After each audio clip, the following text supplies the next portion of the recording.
Capes on the Couch podcast is for entertainment purposes only. Dr. Issues is a psychiatrist, but he is not your psychiatrist and does not have knowledge of your individual situation. For any personal mental health concerns, please consult your own healthcare providers. For medical emergencies, please call 911 or the designated number in your area immediately. Remember that you are not alone and help is out there.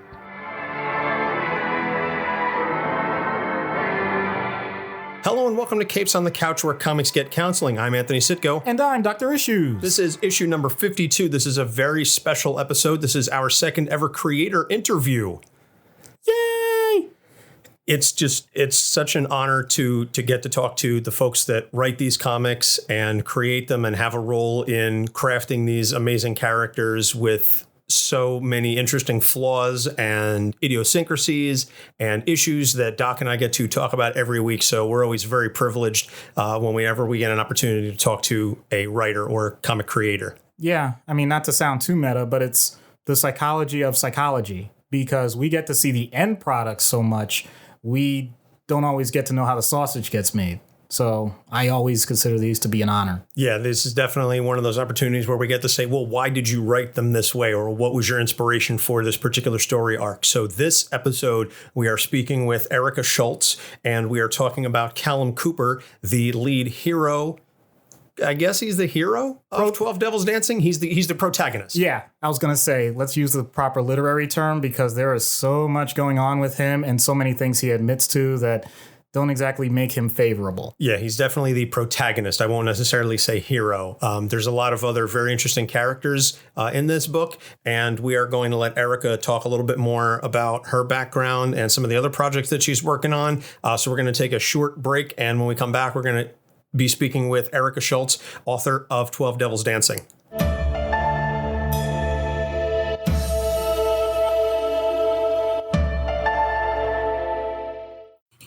Everybody has a story, and not all of those stories are clear black and white issues, even when we think they are. We wonder, how did this happen? Or what is that like? Or what happens next? Are you sure you really want to know?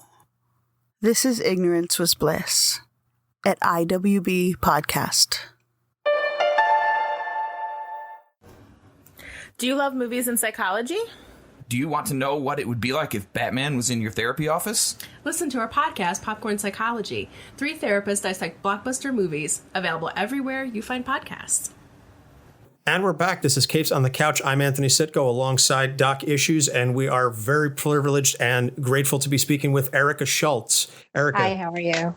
We're doing fantastic. Thank you so much for joining us. ERICA, before we get started, why don't you tell us a little bit about who you are and some of the other projects that you've worked on that our listeners may be familiar with, or maybe even not familiar with. This will give you a little opportunity to plug what you've worked on. Okay, well, I'm ERICA SCHULTZ. I am primarily a writer. I've also been a letterer and editor. I'm actually the lettering teacher for Comics Experience, which is a website where people go to learn about the process of comics, making comics, and things like that. I've written a bunch of things. I started comics. I actually started on the art side as an art assistant for a master illustrator in New York City. And I started doing some animation for the Astonishing X-Men motion comic about 10, 12 years ago. And since then, I started writing M3, which was my creator-owned work with the Spanish artist Vicente Alcazar.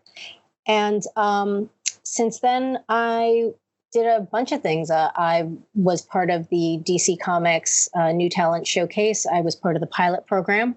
So I probably still can't talk about the things that we did.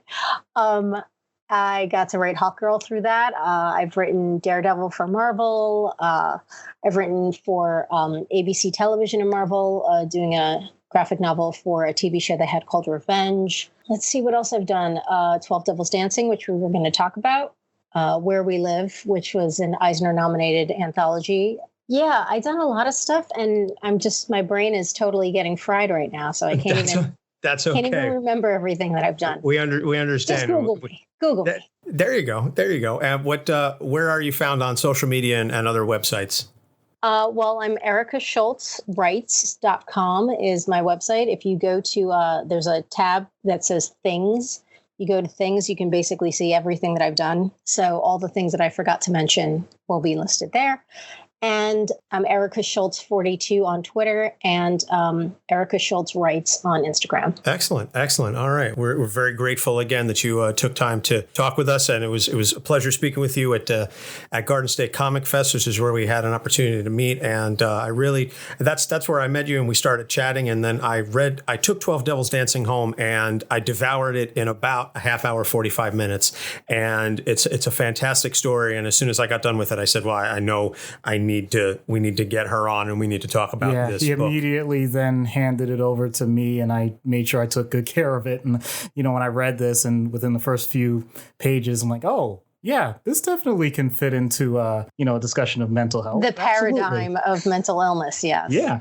Yeah. Absolutely. So before we get started into discussion of the characters, I guess the first thing that Doc and I are always interested in, and whenever we get an opportunity to talk to creators, we ask them, what inspired this particular story? Because obviously these are brand new characters. This story is entirely your own from start to finish. This is your baby. So what was the genesis that said, I want to create these characters, I want to pit them against each other? What was the reason behind this entire tale? I had actually originally started working on this story about 6-7 years ago. And it was originally titled Running Out of Time. Obviously referencing the fact that they were running against the clock to find the killer, but also because of the protagonist, Callum, is diagnosed with Parkinson's, which is a degenerative disease. So that was the original intent, and it was slated. I'd originally written it out to be between 16 and 22 television episodes, hour-long drama. And I've always been very fascinated with the McDonald's triangle and this idea of nature versus nurture. And, you think about things like serial killers who have siblings. If two people both grow up in an abusive environment, what makes one a killer and one not? Is it all genetics? Well, what if, your brother or sister, they share most of your genetics with you. So I found it very, very interesting. And the fact that the protagonist and the antagonist have very similar upbringings shows that one goes in one direction and the other goes in the other. But the protagonist, Callum, is not clean. He doesn't have his hands clean either. And I didn't want him. I wanted him to be antithetical to what everyone thinks he is. Everyone thinks he's the golden boy. He's so smart. He's so handsome. He does everything right. Well, he has a dirty little secret, and I don't want to spoil it for people, but he sort of has an ends justify the means kind of mentality on certain things. Yeah, like I said, it was definitely very interesting. And I forgot when you were talking about adapting it from your original pitch for television. I remember speaking with you at the convention about that. And then when I was reading it, it just seemed to flow so smoothly. So I give you credit. And I remember you explaining to me how difficult it was to boil down the story from the number of 44-minute episodes that you had to write out to this very tight and concise story. And I would be very curious, maybe if this book continues to sell well, maybe there could be like an additional editor's cut or a writer's cut where you can throw in some of that additional material that would have been included in a television series. I'd be interested in some of that. I would love to have that. I would love to have that opportunity. I would still like to pursue it in a streaming series or on television, because there's so much that I've written as backstory for these characters. There's a lot of the, I guess you would call like B and C characters have a significant amount of backstory written as well. A lot of the things that were in the original pitch kind of had to become throwaway lines, like Callum being a veteran, and Aisha's grandmother dying of Parkinson's and having witnessed the decline and things like that. Those are all things that were vastly explored in the original concept. Yeah, I'd be very curious to see what went on between Callum and Dr. Dennis Snow, Yes. and all of that backstory that is hinted at and alluded to in the comics, but you never get the full backstory. I was reading this and going, well, okay, I'm glad that we're focusing on the main stuff, but I want to know what's going on with these side characters, and I think that's a testament to good writing, and that's a testament to your ability as an author to be able to make those side characters just as compelling as the primary focus of the story. That's something that I know Doc and I were discussing when we interviewed Jeremy Whitley, that he was working on The Unstoppable Wasp, that it's not just Nadia, it's her entire cast of supporting characters that is very compelling. And that's obviously the sign of a good writer. Thank you. Yeah.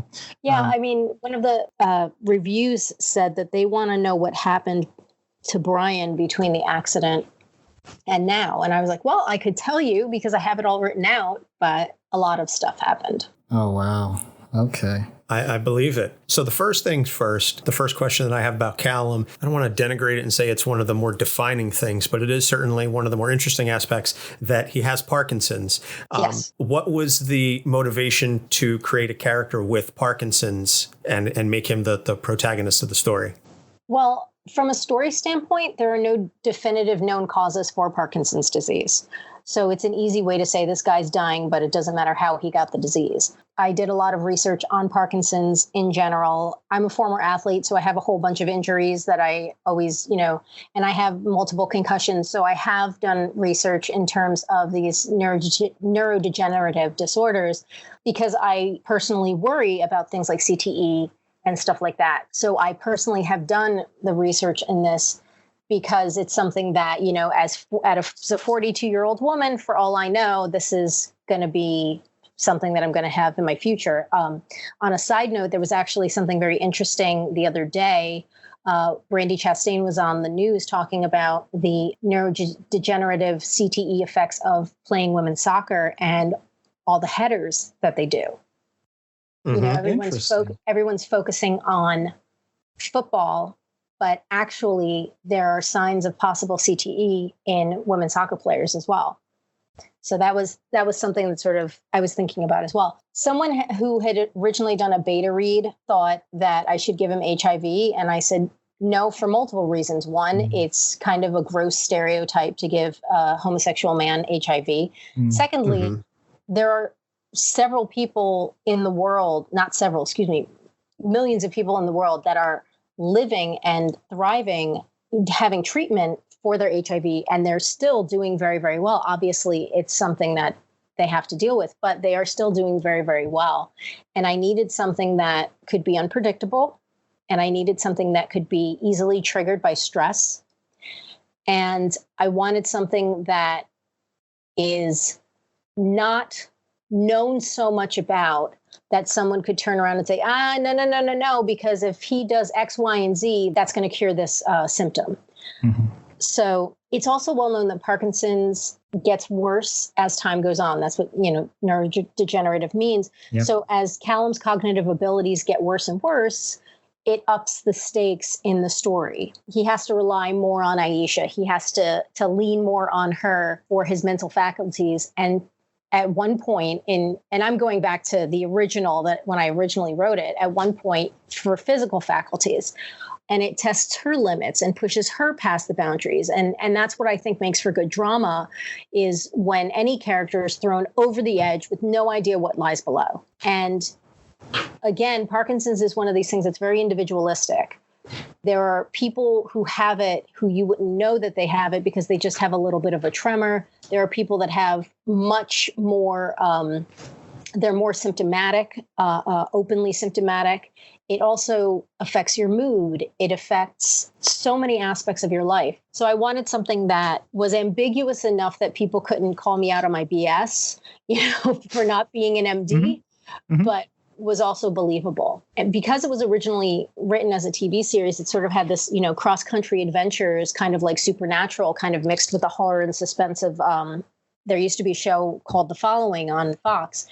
So with Callum's health declining throughout all of this, Aisha would sort of run up against these roadblocks to help him, creating these concoctions, like sort of homeopathic remedies mixed with whatever she could, sort of steal from a pharmacy, with her knowledge of biochemistry and anatomy and things like that. So that's sort of where she really shines. But yeah, I mean, like we said, for budgetary concerns, we couldn't make the book as big as we wanted to for the television story. So yeah. Yeah, that's very impressive. Everything you said is totally accurate.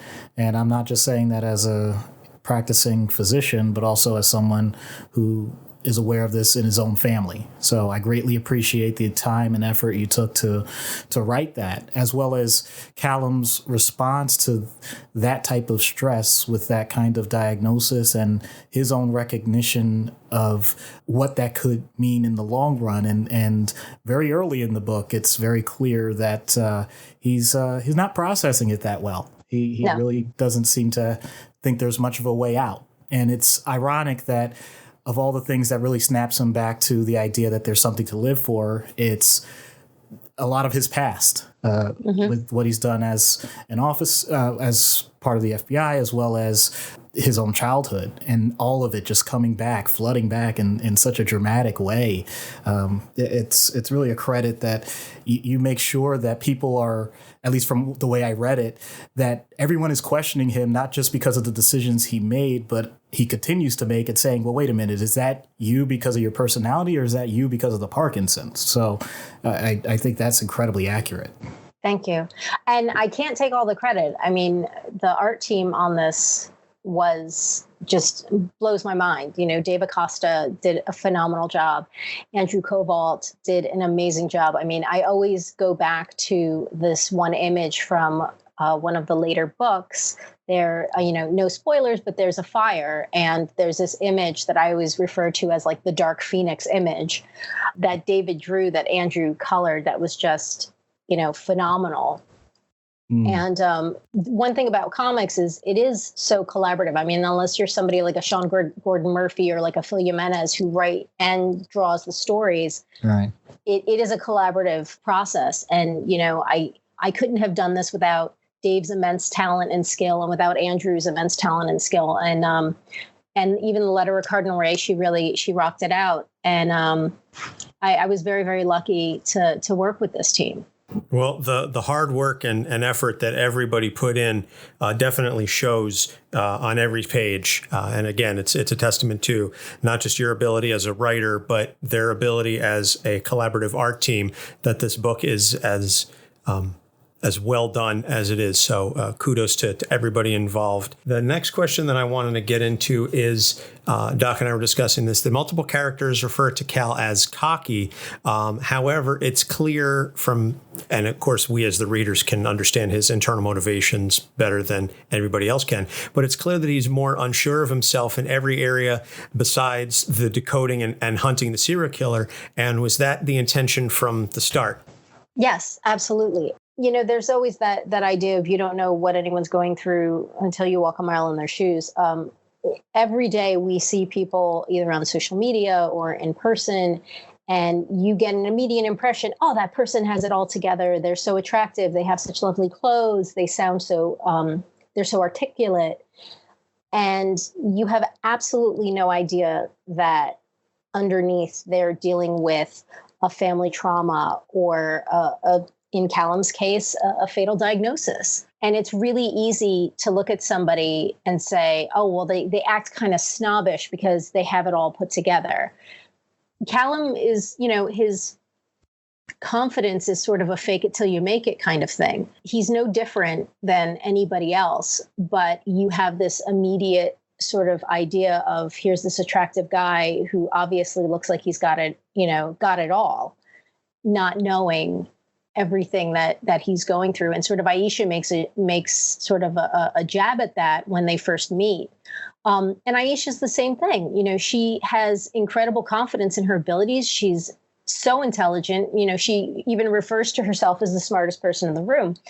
And she's confident in her abilities, but when she's faced with a situation she has no idea to handle, she does what anybody else does, which is, oh my God, what do I do? So it's not a facade per se, but it definitely is sort of I'm so broken on the inside that I have to portray this overconfidence on the outside to sort of keep people at a distance in order to protect sort of the shards that are rattling around on the insides, if that makes sense. Yeah, absolutely it does. I appreciate that discussion of it. I mean, I think it's great that you mentioned that about Aisha as well, because she, of course, went through her own thing that, led to a few negative experiences, and she's trying to pick up the pieces from that.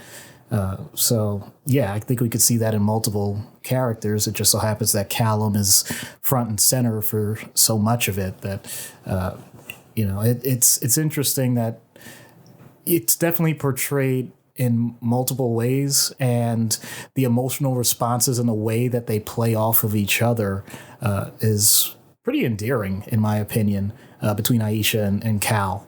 So, once again, just a lot of credit to you on that. The subject matter is so dark and so, you listen to any true crime podcast and this stuff could really happen. It's so dark and so bleak that I wanted there to be this smart ass relationship between the two of them, because their banter is the only levity that this book really has. And I think, when I was, again, when I, and I should stop doing this, I should leave it as a book and stop going back to the original concept. But, I had all these fabulous situations with the two of them where you would see this back and forth banter. And it really showed this incredible brother-sister type relationship where they truly care about each other. One of the things that I think we see a lot in books and with Hollywood is that if you see two main characters, that they're almost ultimately going to be lovers, no matter what their orientation is. And I didn't want that at all. I wanted two characters who have a genuine love for each other, a genuine caring for each other, a genuine concern for each other. But in no way is there a romantic connection. She makes a joke about him being an attractive guy, and he makes the comment that, she's not his type because she happens to be a woman and he happens to be gay. And that sort of surprises her. Yes, there's comment like you have the wrong equipment or something like that. Exactly. And I ran that by a few friends of mine, and they're like, that's not offensive. I ran it by a few male friends of mine who happen to be gay. And I said, is this an offensive comment? They said, we don't feel it's offensive, but we're also your friends. So, but, she comes up with this idea of, oh, wait, here's this older man, she's 20 years old. He's 43. Here's this older, attractive man who's saying that he can help me out. Now, mind you, it's a ruse because he just needs her to come with him. But, what does he want from me? Obviously, what's the obvious thing that he wants? I mean, let's go Occam's razor on this. Yeah.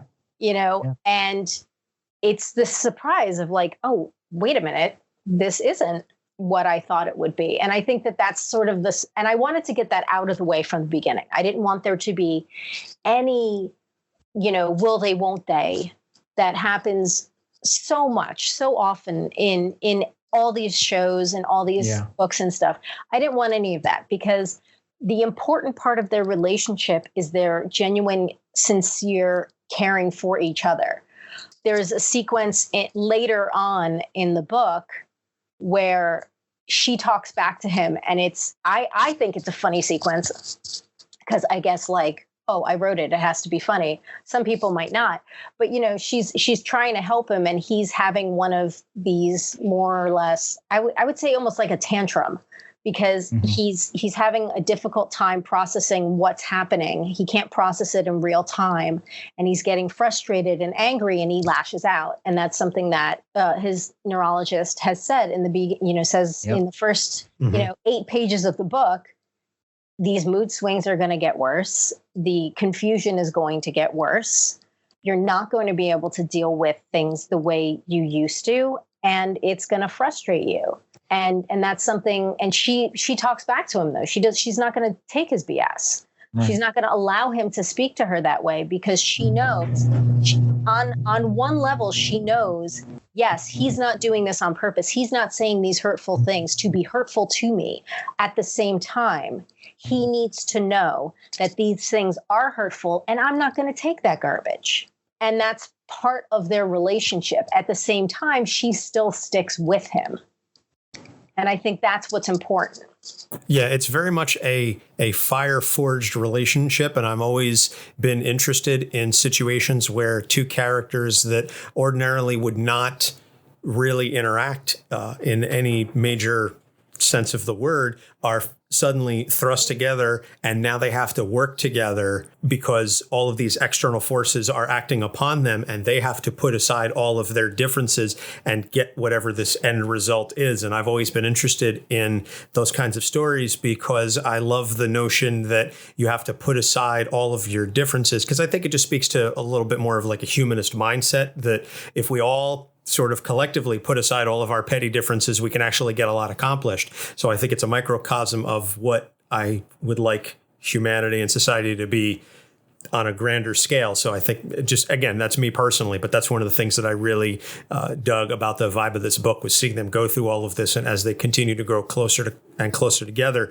again, not in a sexual manner, but just in a, I really sincerely want the best for you, I care about you, et cetera, and I want you, I need your help on this, and we're going to get this done together. I thought that was very, very well done and very well illustrated.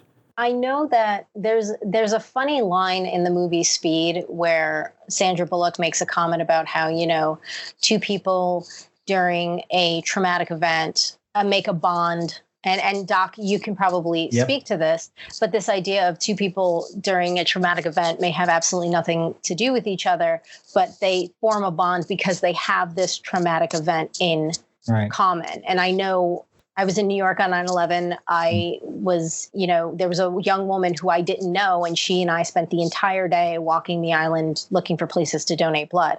And she and I keep in touch. We would have never met each other ever if not for that circumstance. And we have absolutely nothing in common except for that. And she's a wonderful, amazing person that I'm so glad that I would have known. I think when you put aside your preconceived notions, like Aisha's preconceived notion about Callum wanting to sort of extort sex from her, and his preconceived notion is, oh, well, here's some, 20-year-old club kid. Right. You put those aside, and these are two very intelligent people who have both been through a lot. Yep. They're going to try and work forward. And there's a common goal there. And the common goal is basically survival. I mean, what else do you need in the world is survival. And, it's like Maslow's hierarchy, We have mentioned Maslow's hierarchy on a number of occasions. And in fact, I was just listening to our friends over at Freudian Sips, and they did an entire episode on Abraham Maslow and the hierarchy of needs. Right. That's my psych minors peeking through. No problem. I mean, and you're absolutely right when it comes to any, major shared traumatic event that's especially public knowledge. We can't control exactly what gets released at what time when it comes to endorphins, which in theory are positive, as well as norepinephrine and epinephrine, so the whole fight or flight response. So we're all just totally primed at that point to latch on to whatever we think is going to allow us to survive. And strength in numbers is a very common human tactic. So especially since you reference 9/11, I mean, we're two Jersey guys. I was actually in college at the time. Same. God, you guys are so young. It was just we're 37 and 38. So we're I feel old. I'm older than everybody, I feel. I'm 42. I feel older than everybody. But go on. I'm sorry. No. I'm not going to let that go. You made it sound like we're talking decades. It's it's a few years. It's okay. It's okay. You have. My husband was in grad school, and I was just like, oh God, I feel so old. And it's funny you mentioned college, because I was going to say, obviously 9/11 is something that everybody can certainly understand. But I think going back to the notion of everybody going through something together and collectively bonding on a much less dramatic level, just even college freshmen, you find that the people that you live in that dorm with, particularly freshman year, you become very close with very quickly because you're all thrust into this very unfamiliar environment. You're all going through a lot of the same experiences simultaneously. And because you are living with these people and you're surrounded by them basically 20 hours out of the day, you develop these bonds very, very quickly. And some of my best friends are still from college because of what it is that we went through together. And again, it's nothing certainly as dramatic as a major national tragedy, but it is still that notion that if you go through a lot of these things together, you create relationships with folks that you otherwise never would have met had you not gone through that shared experience. You know, it's interesting that you mention it that way, because I do think that those two things at this point can tie together with this book. Because on one hand, you have significant periods of time where people are living together and have a very strong communal bond. At the same time, there's something tragic that happens and leads to a lot of unexpected circumstances and people having to make major decisions on the spot that completely alter lives. So, you know, one of the things, you know, you were talking about like dorm living. I mean, we don't want any spoilers, but there are two characters that literally live in a dorm together as children. And the bond that they have is something that it's not a throwaway. It's something that continues throughout the book. And that's one of the reasons why Callum is so, once he finds out the truth, he is so laser focused on this person, because now he knows, oh my God, this is the person that I lost, I quote, lost back then. Yeah, absolutely. So the next thing, because we could talk about the relationships between the individuals for hours on end, because there is so much meat there, and there is a lot there. But the next question, this is something that Doc had noted.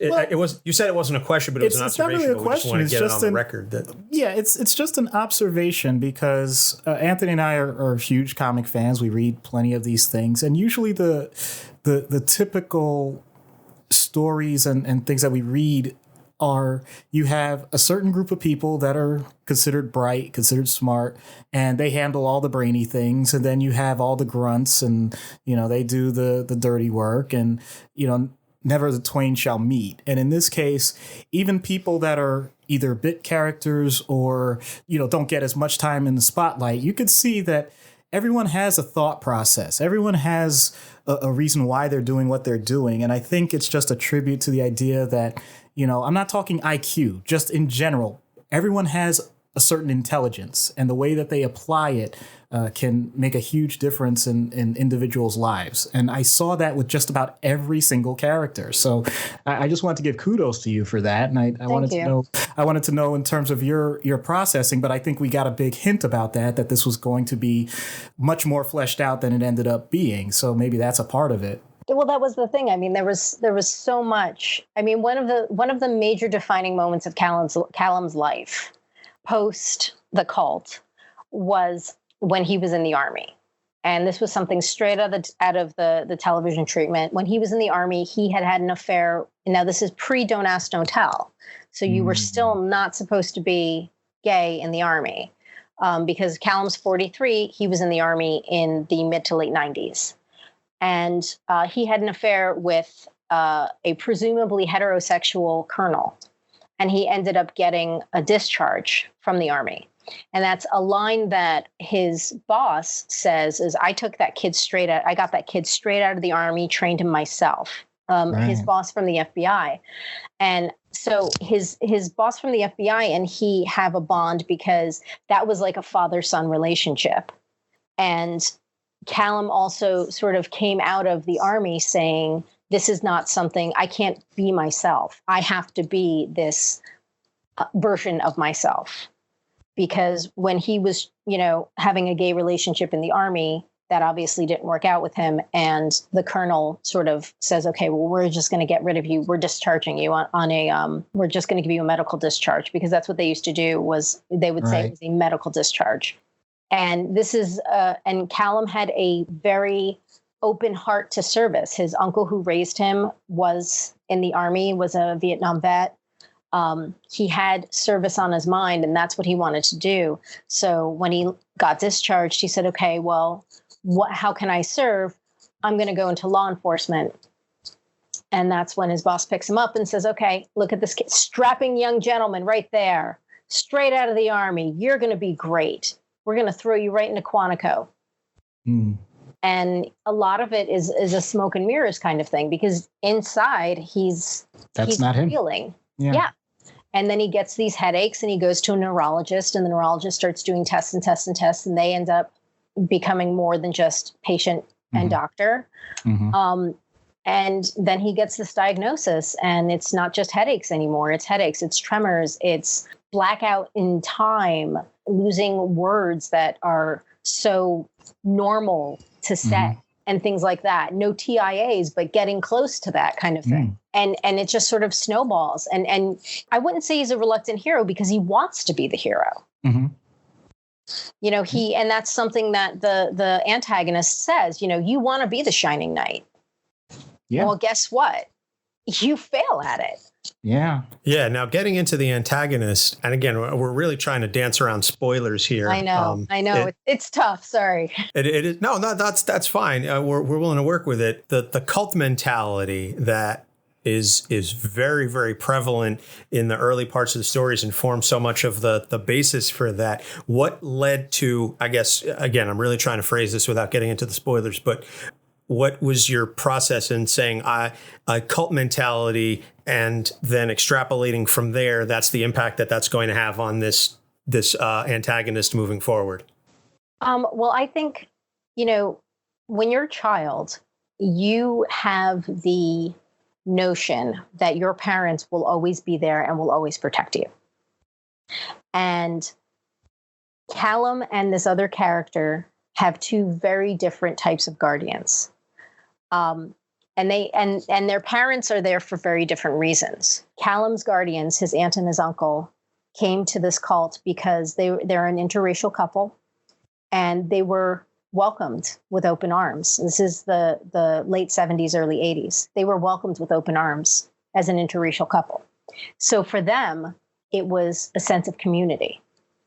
For the other character's parents, they felt so lost in their lives that they looked to religion.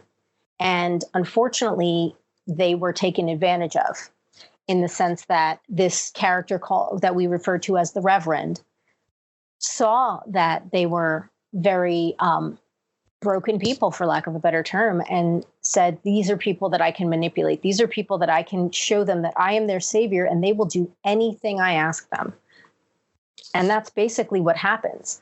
So when Callum's aunt and uncle see him being horribly mistreated, their instinct is to put the child first and to say, I know that we are accepted here as an interracial couple, but the child in our care is being abused, and we have to get him out of here. We have to do what's right for him. Whereas the other character's parents feel what's right for him is to be cleansed with fire, literally. And our Savior will take away all our sins. Our Savior will protect us. And that's something that is a resentment that our antagonist grows up with, is this idea of the purest of betrayals is a parent betraying a child. No real argument there. Yeah. Well, you know, I mean, like, I remember when I was in high school, I had a family that I was staying with for a while. And I remember saying something like, you know, my mom just doesn't get me, or blah, blah, blah, blah. And the mother, who I sometimes refer to as my foster mom, she said to me, you know, parents are humans too. We're not infallible. We make mistakes. We screw up all the time. You just don't see it. You look at us as a child. You look at us as we've got everything together. And guess what? That's not the case. I mean, I was, 15, 16, 17 years old, and hearing this from a parent, from a mother figure, blew my mind. I'm like, what do you mean parents don't have it all together? Like, you don't know what you're doing? Don't tell me this, Yeah. But I mean, that's something that people sort of think as a child, that there's that sort of, you look to your parent for literal survival for several years. You are completely, beholden to them. Yeah. That any betrayal is so fundamental to your core. Yeah. Absolutely.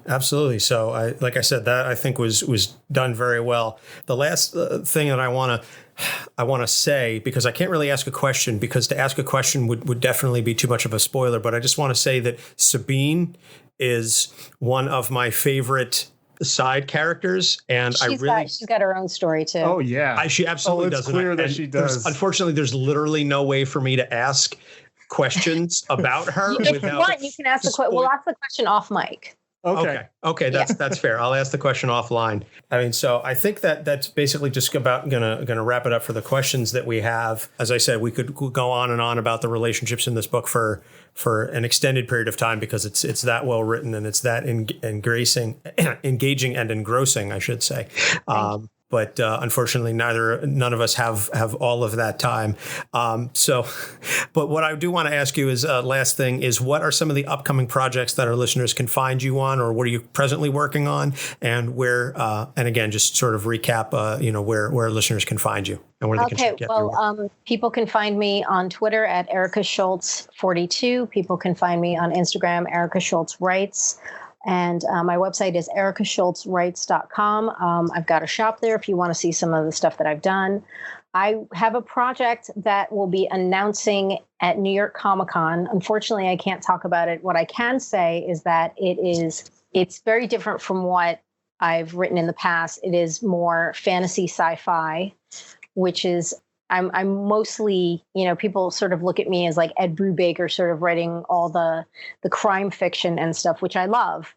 But it is a crime story. It has a bit of a mystery, but there's also a huge sci-fi fantasy element. And I'm very excited because I've been working on this story for about 4 years.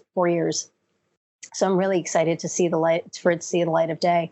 The line art is being done by Marica Cresta, who is an Italian artist, and she is, every time I get a page from her, I don't believe that I can be surprised and more elated. And she just constantly raises the bar. She's so amazing, and I can't wait for people to see this book. Matt Emmons, who's a young up-and-coming colorist, and Jackie Von Spanks, who's also a colorist, are going to be working on it as well. Really excited about it. The book looks great. And yeah, it's going to be announced at New York Comic Con. I really wish I could talk more about it. I've been reeling. I had a book that with the amazing artist Claire Connolly that we just did, was successfully kickstarted in March, called Strange Tales. So it is sci-fi fantasy. It is about space lobsters. So that's a fun book that people can pick up on. They can pick it up through my website or at claireconnollycomics.com. Trying to think if there's anything else I can't talk about anything, sadly. That's fine. Well, we will definitely touch base, because I will be at New York Comic Con, and we are in fact looking to possibly host a panel there. We're waiting. We'll find out. Anxiously waiting. Yes, we're anxiously awaiting. We have submitted, and we're anxiously awaiting to see if we'll get picked. But if nothing else, I will be there. My wife will be there, and our young infant son, who I can hear crying off in the other room right now. I'm going to do my best to be there. My work schedule sometimes allows it, sometimes doesn't. I hear you. So if we are there, I will make sure to find you and cross paths, and can't wait to hear more about this amazing announcement. Yes, I will be in Artist Alley. Oh, I also have to say that the clothing in the book that I cannot talk about is designed by the renowned, lovely, amazing cosplayer designer Giselle Ayala. And so she designed the royal garb, for lack of a better term. And she just, wow. That's all I have to say is wow. Okay. Excellent. Sounds like there's a lot of heavy hitters on this book then. So yes. We're very, very intrigued. So our listeners will be waiting with bated breath come October for New York Comic Con. So that's going to about wrap it up. Thank you so much, ERICA, for taking the time out to speak with us. We definitely appreciate it. We're going to take a short break, and then we come back. Doc and I will close out the show. So stick around. Do you or someone you know struggle through life with anxiety-related mental disorders? Ever get that feeling that you're one of the few? I'm here to tell you that you are not alone. Take a journey with me as I talk about key points in my past and how they may have led to me being diagnosed with anxiety and panic disorder. After which, we will talk about different ways to tone down the anxiety and maybe even beat it together on anxiety. The easiest way to remember the name is by thinking about how one searches for a state of zen in the midst of the anxieties of life. My name is Gerald, and I'm the host of Anxiety. That was awesome. I always love when we get a chance to talk to the creators. It's always fascinating, and it's not just about the people that we're speaking to and the character in particular that we're speaking about, but I'm always very interested in wanting to read more of the author's bibliography and anything else that they've worked on. And I'm definitely now much more interested in all the other books and works that ERICA has written. Right. The previous guest that we had was working with characters, for the most part, that had already been created. In this case, this is her story. And to see it from start to finish and know the mindset behind how we get from point A to point B really motivates me to look further into this. So I greatly appreciate that. Yeah. So again, you can check it out, actionlabcomics.com, and it is available in basically all your major bookstore providers. If you want to go online, you can check it out. As I said, actionlabcomics.com, or if you have a local comic shop, you can ask them to special order it for you. So that's going to wrap it up for this episode. Next week, we are covering She-Hulk, and this is Ruby, one of our president level patrons, has requested She-Hulk. So I'm very excited. As I've said previously, I love She-Hulk as a character, and it's always fun for me to dissect the mind of an attorney. I'm going to let you go hog wild on that. I'm not even going to try and match that. Yeah, it's going to be a lot of fun. And then the week after that, we talk Jason Todd, because that is Ariel's request. And I know that Jason Todd, being a member of the Bat family, that's a little more in Doc's wheelhouse. So we get a nice little balance there. We get one episode that's a character that I'm very big on, and then we get one that Doc is a big fan of. There you go. No problem. So I'm so excited. It's all about the balance. So you can check us out on social media. You can find us on Facebook, Twitter, Instagram, at Capes on the Couch. We have a Patreon set up where you can join. You can get all sorts of cool swag. We have stickers now, as we said a couple of weeks ago, because now we have a TeePublic store. So if you go to teepublic.com/user/Capes on the Couch, you can buy all sorts of interesting merchandise with our logo festooned across it. Festooned is a word I think needs to be used more regularly. You can also find us on a number of different podcast formats. You can find us on Google Play, iTunes, Stitcher, TuneIn, YouTube, iHeartRadio, Spotify, and Podcoin, where you can get paid to listen to us. And if you listen to us on a platform that allows you to rate and review, please do so, because those 5-star ratings help us spread the word that much more closely. And thanks to our new upgraded Libsyn package, I now know that we are very popular in not only Chicago, but in also the Bay Area. Oakland, San Francisco, and San Jose are two, aside from New Jersey and the New York metropolitan area, which is where we broadcast out of, obviously. But Chi-Town and the Bay Area love us. So big props to the Windy City folks. The Bears are my number 2 football team, because my dad's a big Bears fan. And I happen to say I do like the San Jose Sharks. They're not my number 1 NHL team, but I respect to Jumbo Joe and Patrick Marleau and all the Sharks players over the years. All right. Yeah, no problem. Shout out to Chicago. I mean, I watched the Bulls and respected them, even though they eviscerated the Knicks in the 1990s. And when it comes to the West Coast, been out there plenty of times and big fan. Wow, that's amazing. We really do cover coast to coast. Yeah, we really do. And it's very cool that Libsyn, the stats allow us to see, based on the markets, what the markets are most popular. So maybe we'll find a Chicago-based hero or somebody based out of San Francisco that is very popular, so we can pander to our fans in those areas. I'm not above pandering if it gets us more downloads. Nice. So, Doc, anything else you want to add? Nope. Just wanted to say to any other creators that are listening that we'll be very, very happy to. Tom King. Please, Tom King. We'll be very happy to have you on. So thank you very much to ERICA SCHULTZ once again for joining us. And we will, for Doc Issues, I'm Anthony Sitko. We will see you next week. Capes on the Couch podcast is for entertainment purposes only. Dr. Issues is a psychiatrist, but he is not your psychiatrist and does not have knowledge of your individual situation. For any personal mental health concerns, please consult your own healthcare providers. For medical emergencies, please call 911 or the designated number in your area immediately. Remember that you are not alone and help is out there.